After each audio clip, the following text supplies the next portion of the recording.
The funny thing about respect is that most people only recognize it after they've already given it to the wrong person. The laughter started before Ethan Walker even reached the registration table. A few men standing near the entrance glanced his way, then exchanged amused looks. One of them folded his arms across a chest that seemed stretched against an expensive athletic shirt. Another shook his head and smirked. Ethan noticed it. Of course he did. Men noticed those things. But he kept walking anyway. The headquarters of Kensington Global Security occupied the top floors of a 40-story glass tower overlooking downtown Dallas. The lobby gleamed beneath soft morning sunlight pouring through walls of glass. Polished stone reflected every movement. The scent of fresh coffee drifted from a nearby cafe. Everyone inside looked like they belonged there. Everyone except Ethan. At least that was what people assumed. His faded brown jacket had seen better years. His boots carried dust from a construction site outside Fort Worth. His hair needed a trim. And the old pickup truck parked 6 blocks away certainly didn't help his first impression. "You here for maintenance?" one applicant asked. "Bodyguard tryouts are upstairs." A few chuckles followed. Ethan simply nodded. "That's where I'm headed." The laughter grew louder. "Seriously?" another man said. "Buddy, this isn't a parenting seminar." More laughter. Ethan smiled politely and continued toward the elevators. The man speaking was nearly a foot taller and looked like he spent half his life inside a gym. Ethan didn't feel offended. Experience had taught him that people often confuse volume with confidence and confidence with strength. The elevator doors slid open. 20 applicants stepped inside. Nobody offered Ethan much space. Nobody asked his name. Nobody cared. 39 floors above the city, the waiting area buzzed with energy. Former athletes, private security contractors, ex-police officers, men with impressive resumes and even more impressive opinions about themselves. Large screens displayed the words Executive Protection Assessment. At the far end of the room stood a wall-sized photograph of Claire Kensington, founder and CEO of Kensington Technologies, one of the fastest-growing cybersecurity companies in America. Rumors had circulated for weeks. Someone had been sending threats. Someone wanted access to her company. Someone wanted leverage. Today's event wasn't merely a hiring process. It was the search for someone capable of standing between a powerful woman and unknown danger. Ethan signed his paperwork and quietly took a seat in the corner. Around him, conversations filled the room. Men compared certifications, shared stories, exaggerated accomplishments. Nobody included him. Nobody noticed him checking the time on an old watch. Nobody knew his thoughts weren't focused on the job at all. Instead, he was thinking about a promise made to a 10-year-old girl before sunrise. A promise involving pancakes after school. A promise involving a father being home on time.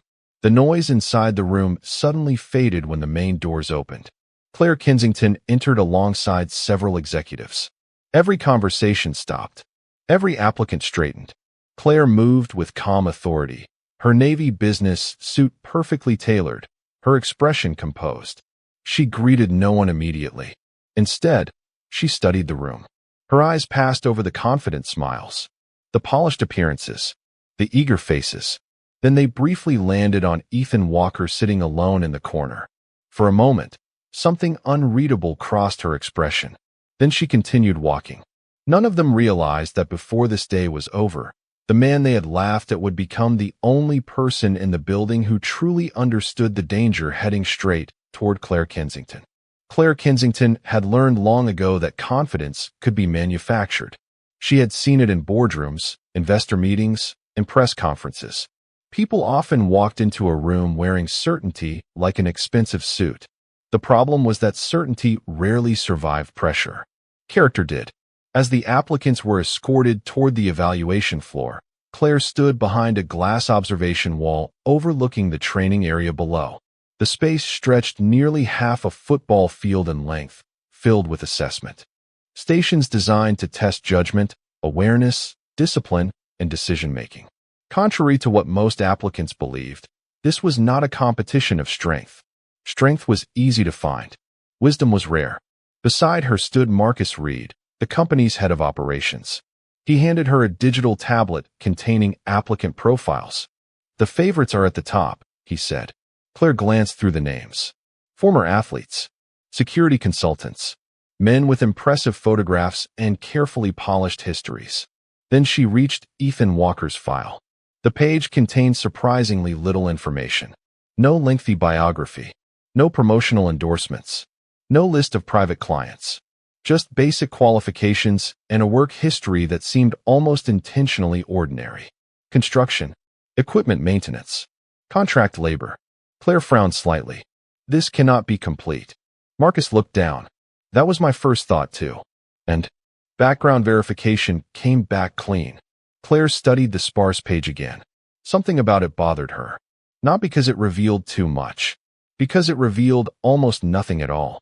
Down below, the first assessment began. Applicants were instructed to navigate a series of observation exercises. Details were hidden throughout the environment. Security vulnerabilities, behavioral cues, potential risks. Most participants rushed through, eager to demonstrate speed. Ethan did not. He moved quietly from station to station, paying attention to things others ignored. A misplaced identification badge, an unsecured service door, a maintenance cart blocking an emergency exit. He made notes without drawing attention to himself. One applicant rolled his eyes as he passed. You planning to write a novel? Ethan simply smiled. Just answering the assignment. The man laughed and continued forward. 30 minutes later, the results appeared on a screen. Several applicants scored well. Ethan finished near the top. Not first, not last. Quietly near the top. Claire noticed something else. Every observation he recorded was accurate. Every single one. Marcus noticed it too. Interesting. Claire folded her arms. Very. Across the room, Ethan checked the time again. 3:22 in the afternoon. School dismissal would begin in less than an hour. He pulled out his phone and smiled at a message waiting on the screen. It was from his daughter, Lily. A photograph of a math quiz with a large red A written across the top. Beneath it she had typed only 4 words. I remembered your trick. Ethan's smile deepened. For a moment the noise around him disappeared completely. Not the applicants. Not the assessments. Not the executives watching from above. Just a father feeling proud of his little girl. Then another message arrived. Be home for pancakes? Ethan typed his reply immediately. Would not miss it for anything. He slipped the phone back into his pocket. Above him, behind the observation glass, Claire Kensington watched the moment unfold without hearing a single word. And for reasons she could not explain, she suddenly found herself more curious about Ethan Walker than any other man in the building. The next phase of the assessment was supposed to separate professionals from pretenders. At least that was what the announcement claimed. Applicants were directed toward a large training hall where a series of practical exercises had been prepared. The polished floor reflected bright overhead lights. Large digital clocks counted down from 20 minutes. Staff members moved between stations carrying clipboards and tablets. The atmosphere felt less like a job interview and more like a carefully designed test of character. Most of the applicants immediately became louder. Competition had a way of doing that. Men who had been merely confident an hour earlier suddenly became performers. They spoke louder, walked taller, made sure everyone nearby knew exactly how qualified they were. Ethan remained near the back of the group. You planning to participate this time? One applicant joked. Or are you still taking notes? Several people laughed. Ethan offered a small smile. I am participating. Could have fooled me. The man shook his head. You know this job is for executive protection, right? Ethan nodded. That is what I heard. More laughter followed. Across the room, Claire Kensington observed everything from behind. The glass wall. She noticed something unusual. Every time someone challenged Ethan verbally, he refused to return the energy. He never tried to impress anyone. He never defended himself. He never seemed interested in winning arguments. Marcus Reed noticed it too. Most people would react. Claire folded her arms. Maybe he has nothing to prove.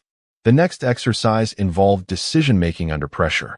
Teams were given complex scenarios involving travel logistics, public appearances, scheduling conflicts, and potential security concerns. The goal was not speed. The goal was judgment. Yet most participants rushed anyway. Ethan did not. He studied every detail before answering. When the results appeared, Several executives exchanged surprised looks. Ethan had identified vulnerabilities nobody else had noticed.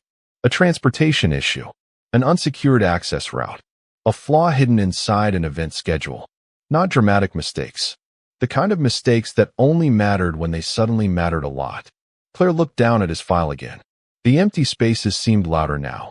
How could someone with such ordinary credentials consistently outperform people with far more impressive backgrounds?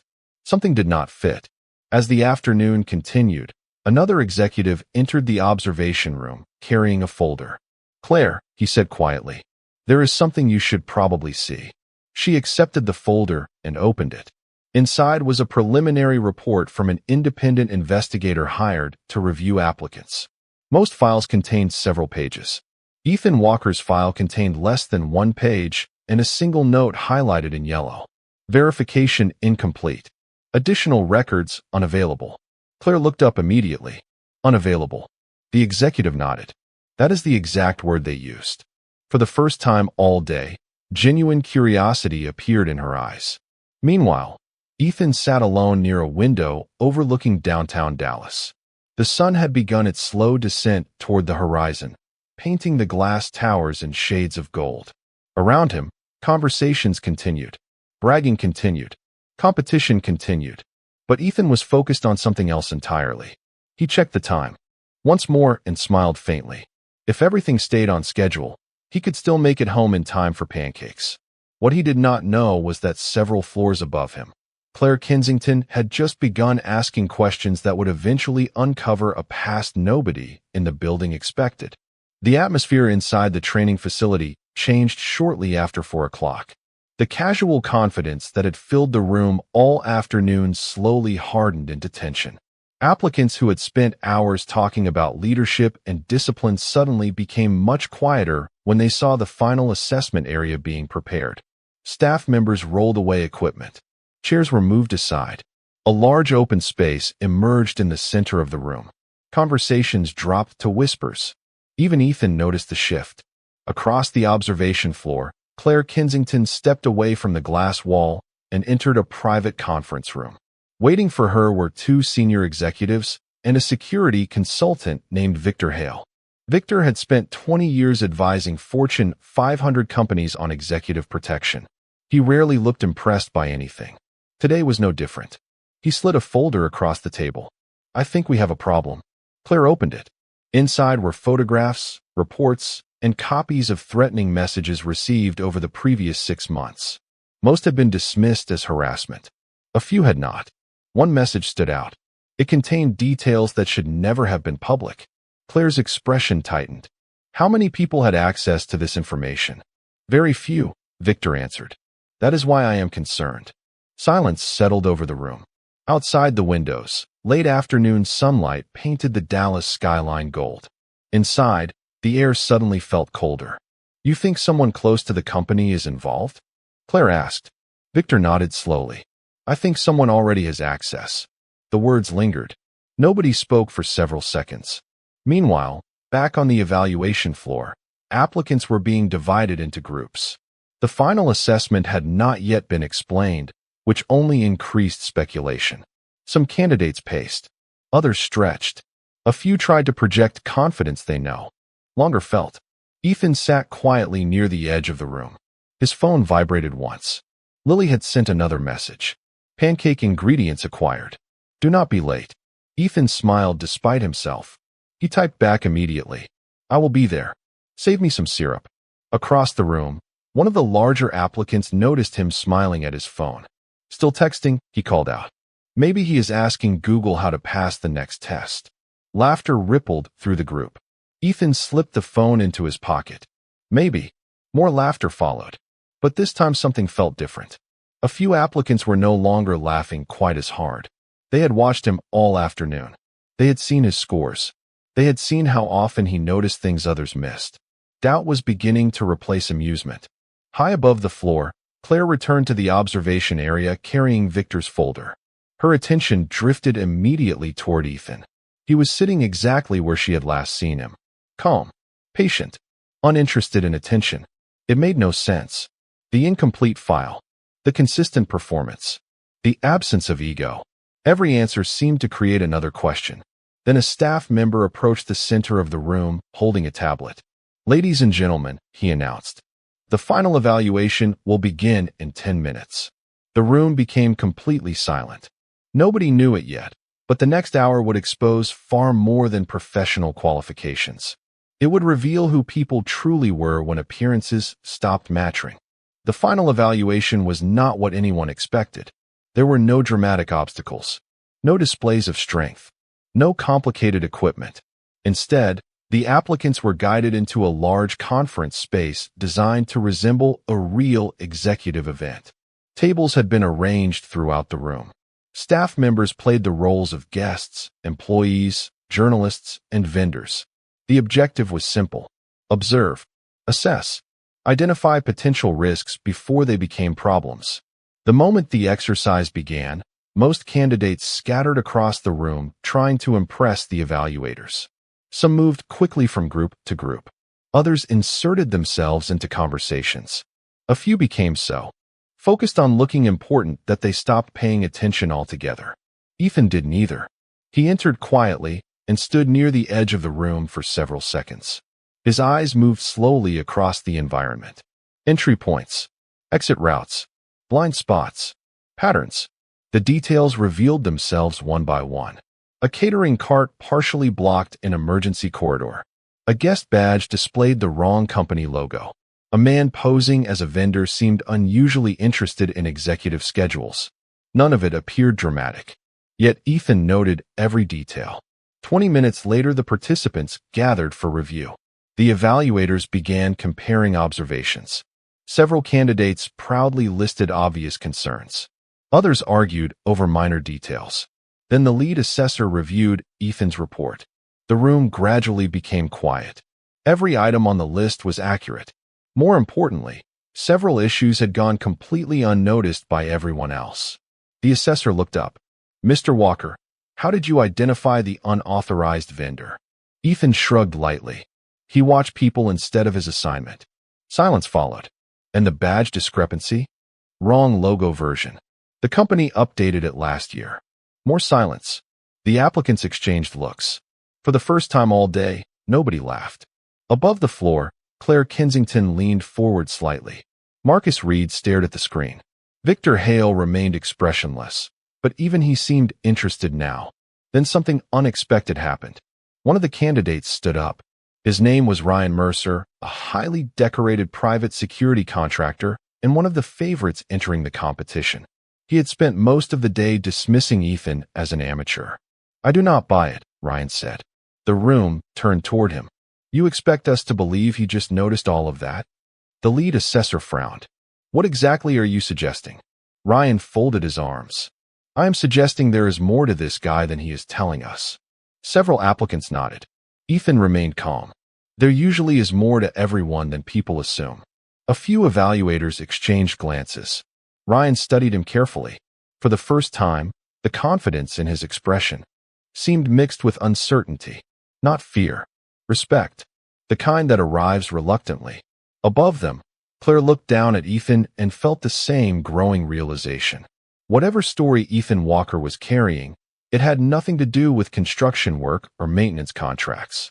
And somewhere inside the folder resting on her desk, hidden behind unavailable records and missing history, the truth was waiting to be found. The assessments officially ended at 5:15 in the afternoon, but very few people were thinking about going home. The energy inside Kensington Global Security had changed. Earlier, the room had been filled with confidence and competition. Now it was filled with questions. Most of those questions pointed toward one man. Ethan Walker collected his paperwork, thanked the staff member who handed him an exit form, and prepared to leave. He had no interest in staying longer than necessary. Lily was waiting. Pancakes were waiting. The rest of the world could wait until tomorrow. "Leaving already?" Ryan Mercer asked as Ethan passed by. Ethan nodded. "I have somewhere to be." Ryan studied him for a moment. The arrogance that had defined him earlier was mostly gone now. "You know," he said, "I spent half the day thinking you were completely out of your league." Ethan smiled. "And now?" Ryan exhaled quietly. "Now I think I was looking at the wrong things." Ethan offered a polite nod and continued walking. Above the evaluation floor, Claire Kensington stood alone in her office overlooking the city. The sun had nearly disappeared beyond the Dallas skyline. Long shadows stretched across the glass buildings outside. The office lights remained off.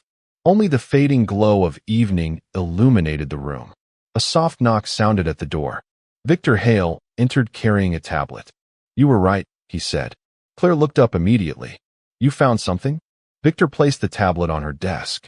"Not much, but enough." Claire began reading. Several attempts to access Ethan Walker's historical records had produced the same result.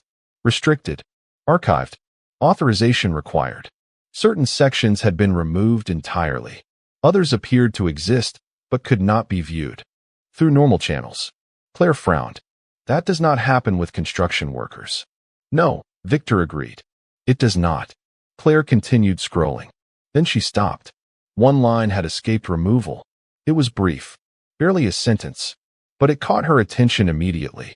Subject participated in executive protection operations. Additional details unavailable. Claire slowly looked up.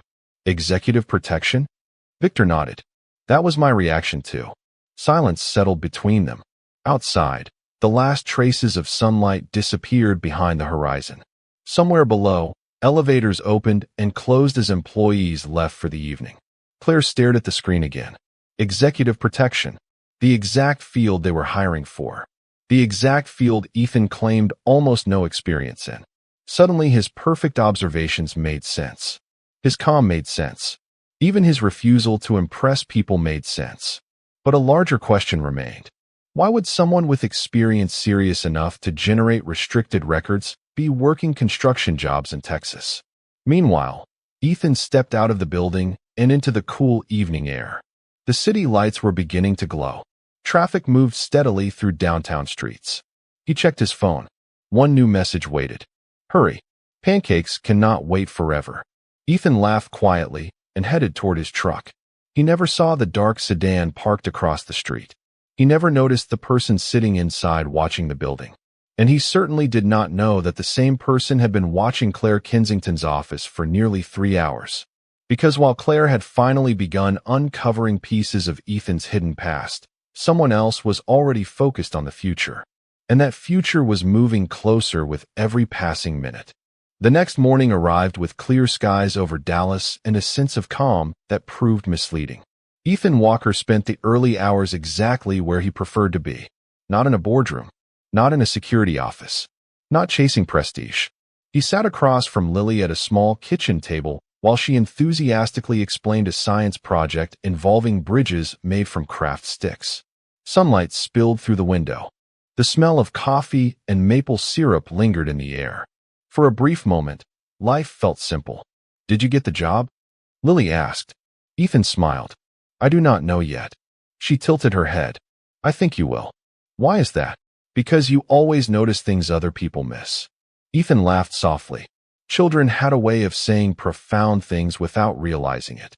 Across town, Claire Kensington's morning looked very different. Her schedule was packed with meetings, interviews, investor calls, and preparations for a major charity gala scheduled that evening. The event would attract executives, journalists, public officials, and influential business leaders from across Texas.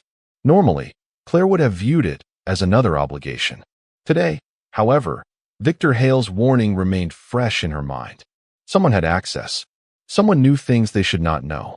And nobody knew who that person was. By late afternoon, the ballroom of the Crescent Grand Hotel buzzed with activity. Crystal chandeliers illuminated polished marble floors. Staff members moved quickly between tables, making final adjustments. Security teams reviewed procedures. Guests began arriving in expensive suits and evening dresses. Everything appeared normal. That was precisely what worried Victor. Threats rarely announced themselves, he quietly reminded Claire. They prefer confusion. Several members of the temporary security team took positions throughout the venue. Ryan Mercer was among them. So were several candidates from the evaluation process. Claire trusted their credentials, yet something still felt incomplete. Meanwhile, Ethan had no intention of attending the gala. His phone had remained silent all day. As far as he knew, The hiring decision had not been made. He was helping Lily finish homework when an unexpected call arrived. The number belonged to Victor Hale. Ethan listened quietly as Victor explained concerns regarding the event. There was a pause. Then another. Finally, Ethan looked toward Lily. "How long is the movie you wanted to watch tonight?" Lily narrowed her eyes suspiciously. "That sounds like a work question." "Maybe it is." She smiled. "Go help whoever needs helping." Ethan shook his head. "You make that sound easy." "Because it is." Less than an hour later, Ethan arrived at the hotel. He wore the same calm expression he always carried. No dramatic entrance. No announcement. No attempt to impress anyone. Yet the moment Victor saw him enter the ballroom, he felt strangely relieved. Nearby, Claire noticed Ethan as well. For reasons she could not fully explain, the tension she had been carrying all day eased slightly. Then Victor received a message through his earpiece. His expression immediately changed. The color drained from his face. He looked toward Claire, then toward Ethan. "We have a problem," he said quietly. And somewhere inside the crowded ballroom, a person nobody suspected had just made their move.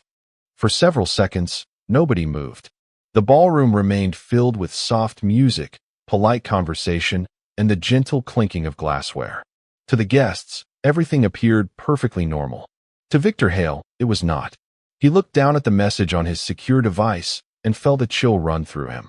An unauthorized access credential had just been used inside a restricted section of the hotel. The credential belonged to a security contractor who was not even present at the event. "Where?" Claire asked quietly. Victor showed her the screen. "Service corridor, level 2. Ethan glanced toward the far side of the ballroom. His expression did not change. "Who has access to that area?" Victor named 3 departments. Ethan listened carefully. "And who knew tonight's final floor plan before it was released?" Victor stopped speaking. The answer immediately narrowed the list. Claire noticed the shift. Ethan had reached the same conclusion she was beginning to see. The threat was not random. Someone had inside knowledge. Across the ballroom, guests continued laughing and networking beneath crystal chandeliers. Yet hidden beneath the elegance, tension was spreading through the security team. Ryan Mercer approached quickly. "What is happening?" Victor briefed him. Ryan's confidence disappeared almost instantly. "You think someone is inside the event?" Ethan answered before anyone else could. "I think someone has been inside for a while." Silence followed. The words landed heavily. Claire studied Ethan. The calm certainty in his voice did not sound like a guess. It sounded like experience. Minutes later, security personnel quietly reviewed access logs while avoiding unnecessary attention. Ethan accompanied Victor through a series of service hallways behind the ballroom. The noise of the gala faded with every step.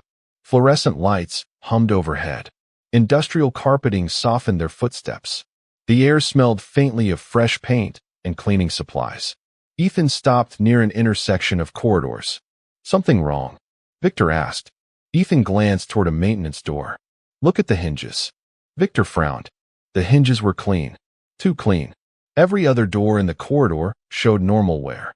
This one looked recently serviced. Within minutes, hotel management unlocked the room. Inside, they found equipment that did not belong there. Communication devices, building diagrams, copies of event schedules. Nothing dangerous, nothing dramatic. Yet the implication stunned everyone. Somebody had been studying the gala from inside the hotel. Victor immediately contacted federal authorities. Claire stood silently as the discovery was explained. The realization settled over the room like a heavy fog. The threats had been real all along. Worse still, someone had invested significant time preparing. One federal investigator arrived less than 30 minutes later. Gray-haired and serious, he reviewed the evidence without saying much. Then his attention shifted toward Ethan. "Walker?" he asked. Ethan looked up. The investigator stared for a moment before slowly shaking his head in disbelief. "I knew I recognized you." Victor looked between them. "You know each other?" The investigator laughed softly. "Know him?" He paused. "Years ago, some of the most important people in this country requested him by name." The corridor became completely silent. Claire felt her heartbeat quicken. Ryan Mercer stared openly. Victor said nothing at all. The investigator looked at Ethan with genuine respect.